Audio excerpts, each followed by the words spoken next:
Israel एक देश है, उसके साथ खड़े हैं और उस पर हमला हुआ, उस हमले के विरोध में खड़े। इजराइल ने इतना मुसलमानों का कत्ल किया। क्या जुर्म है भाई, जो वहाँ पे बेगुनाह मर रहे हो देख रहे हो तो क्या शुरुआत उन्होंने करी आप ना? दूसरे देश का छोड़िए, मणिपुर पे आप युद्ध पास कर रही है। मणिपुर हमास के साथ है। बच के आ जाओगे तो पता चल जाएगा। जाओ मणिपुर आप जाइए आपके हिंदू मुसलमान करना। अरे ये तुम्हारी सोच है, ठीक है, ये सोच है। पाकिस्तान इन्हीं आतंकवादी संगठनों का समर्थन कर रहा है, ईरान इसी आतंकवादी संगठन को अपनी सपोर्ट दे रहा है। वहाँ से इजराइल से एक तस्वीर बहुत वायरल हुई थी सोशल मीडिया पे, महिला की बिना कपड़ों को उसकी लाश को जिस तरीके से फेंका गया था गाड़ी पे सर, वो बेहद ही शर्म कर देने वाला था। अकबर बाबर के जमाने से हम देखते आ रहे हैं, 13,000 रानियों ने, महिलाओं ने कुर्बानी दी थी जौहर करके भारत में।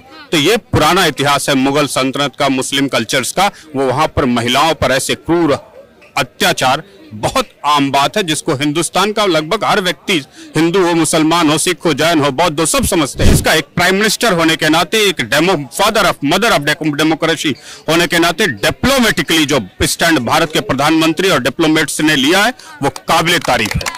बीते 2 दिनों से हमास और इजराइल का जो महायुद्ध है वो जारी है और जो भी तस्वीरें आ रही है वो बेहद ही भयानक आ रही है। इसी पर बात करने के इस वक्त हमारे साथ प्रोफेसर विनय जी मौजूद है। सर बहुत बहुत स्वागत हमारे साथ। बहुत बहुत धन्यवाद आपका। युद्ध से कोई सुंदर तस्वीर नहीं आती है, हर तस्वीर डरावनी होती है।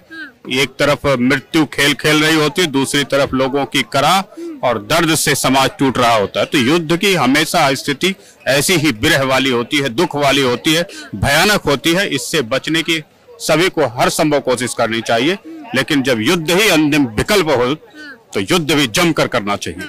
तो सर जिस तरीके से वहाँ पे जंग जारी है, रॉकेट पे रॉकेट छोड़े जा रहे हैं, उसमें जो बेगुनाह मारे जा रहे हैं उसका जिम्मेदार कौन होगा सर? जाहिर सी बात है, जो जिसने पहले शुरुआत की है, आतंकवादी संगठनों ने जब 5,000 मिसाइलें दागी, तो एक सरकार, एक देश के तौर पर इजराइल का रिटेलिएशन एकदम परफेक्ट है।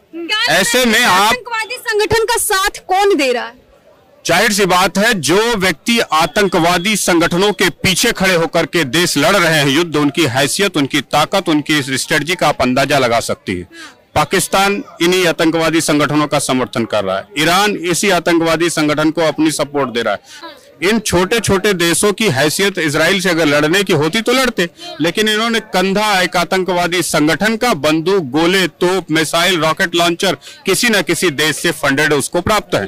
तो जाहिर सी बात है, ये दूसरे के कंधे पर बंदूक रख के फायरिंग हो रही है। भारत के कुछ ऐसे भी लोग हैं जो आतंकवादियों का साथ दे रहे, समर्थन करने की बात कह रहे हैं। भारत के लोगों को ये बात समझ लेनी चाहिए कि 56 कंट्रियां ही मुस्लिम कंट्रियां हैं और 100 से ज्यादा आतंकवादी संगठन है। हर आतंकवादी संगठन किसी न किसी देश पर हमला करता है। यदि आपको शांति चाहिए तो जिस तरीके से अपने देश में आप गुंडे मवालियों का राज्य समाप्त करके शांति स्थापित करते हैं, वैसे ही आतंकवादी संगठनों, उसके फंड देने वालों को भी समाप्त करके विश्व शांति का मार्ग आप प्रशस्त कर सकते हैं। इजराइल से एक तस्वीर बहुत वायरल हुई थी सोशल मीडिया पे, महिला की बिना कपड़ों को उसकी लाश को जिस तरीके से फेंका गया था गाड़ी पे सर, वो बेहद ही शर्म कर देने वाला था। और उसकी माँ बोली कि आप मेरी बेटी को कम से कम मेरे पास तो पहुंचा दो, इस तरीके से तो मत करो। तो सर ये कहाँ तक? देखिए, जब इस्लामिक आतंकवाद की आप बात करेंगे, इस्लामिक संगठनों की बात करेंगे जो जिहाद और आतंकवाद का मार्ग प्रशस्त करते हैं, आईसिस ने भी यही किया था।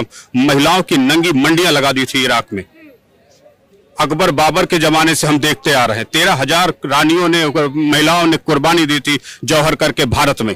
तो ये पुराना इतिहास है मुगल सल्तनत का, मुस्लिम कल्चर्स का। वो वहां पर महिलाओं पर ऐसे क्रूर अत्याचार बहुत आम बात है, जिसको हिंदुस्तान का लगभग हर व्यक्ति, हिंदू हो, मुसलमान हो, सिख हो, जैन हो, बौद्ध हो, सब समझते हैं कि इनके हमलावर किस तरीके की नीतियां अपनाते हैं, किस तरीके से बच्चों, महिलाओं पर हमला करते हैं। ऐसे लोगों, ऐसे संगठनों, ऐसे कृत्यों को आप कितना भी अपना कह ले, ये कभी भी आपके अपने होते नहीं। भारतीयों को क्यों सपोर्ट करना चाहिए और इजराइल का समर्थन क्यों करना चाहिए? क्योंकि कहीं ना कहीं सोशल मीडिया पे बहुत सारा ट्वीट देखा गया था कि आई स्टैंड विथ इजराइल। देखिए, इजराइल एक कंट्री, जैसे भारत एक कंट्री है, पाकिस्तान एक कंट्री है। जब पाकिस्तान इंडिया का अपना रिटेलिएशन होता है तो एक मान सम्मान की स्थिति उस युद्ध काल में भी बनाए रखते हैं, लेकिन आतंकवादी संगठन से आप क्या उम्मीद करते हैं? पीएम जी ने जो साथ देने की बात करी है, ट्वीट करा है, उस बात से आप सहमत हैं? भारत के प्रधानमंत्री अगर सपोर्ट ना करते तो पूछिए किसका सपोर्ट करते? बोको हरम का करते, आईसिस का करते, हमास का करते, लश्कर तैयबा का करेंगे, तालिबान का करेंगे, तहरीके तालिबान का करेंगे? किसका? एक प्राइम मिनिस्टर होने के नाते, एक मदर ऑफ डेमोक्रेसी होने के नाते डिप्लोमेटिकली जो स्टैंड भारत के प्रधानमंत्री और डिप्लोमेट्स ने लिया है वो काबिले तारीफ है।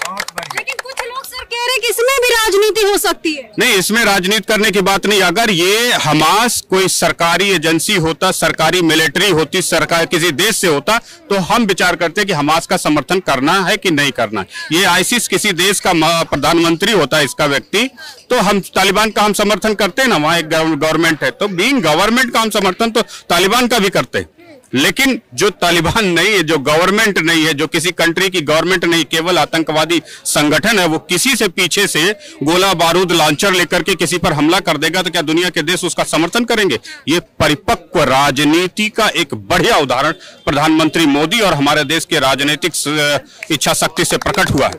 और आप बताइए ना, मैं कहता हूं इस यहाँ खड़ा कोई भी व्यक्ति किसी गुंडा का सपोर्ट करेगा, किसी आतंकवादी संगठन का सपोर्ट करेगा, चाहे वो लश्कर तैयबा हो, चाहे वो तहरीके तालिबान हो, चाहे वो आपका हमास हो, चाहे आपका बोको हरम हो, चाहे आईसिस हो, किसी का करेगा? हम करेंगे तो अफगानिस्तान का करेंगे, पाकिस्तान का समर्थन करेंगे, ईरान का समर्थन करेंगे, दुबई का समर्थन करेंगे। इजराइल ने इतना मुसलमानों का कत्ल किया, क्या जुर्म हुआ है भाई? जो वहाँ पे बेगुनाह मर रहे हो, देख रहे हो तो? क्या अभी इतना फिलिस्तीन पे हुआ है वो आपको नहीं दिख रहा है क्या? वहाँ पे आप दूसरे देश का छोड़िए, मणिपुर पे आप क्यों पास कर रही है?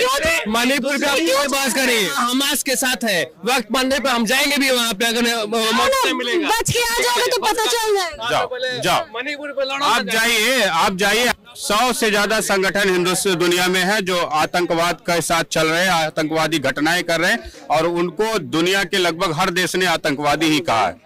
आप कर लीजिए समर्थन, बोको हरम का कर लीजिए, आईसिस का कर लीजिए, लश्कर तैयबा का कर लीजिए, तहरीके तालिबान का कर लीजिए, हिजबुल्लाह का कर लीजिए, हमास का कर लीजिए, जिसका करना हो कर लीजिए, लेकिन शांति कायम करने के लिए इनको सही दशा में पहुंचा करके ही विश्व शांति का मार्ग प्रशस्त कर सकते। इजराइल एक देश है, उसके साथ खड़े हैं और उस पर हमला हुआ, उस हमले के विरोध में खड़े।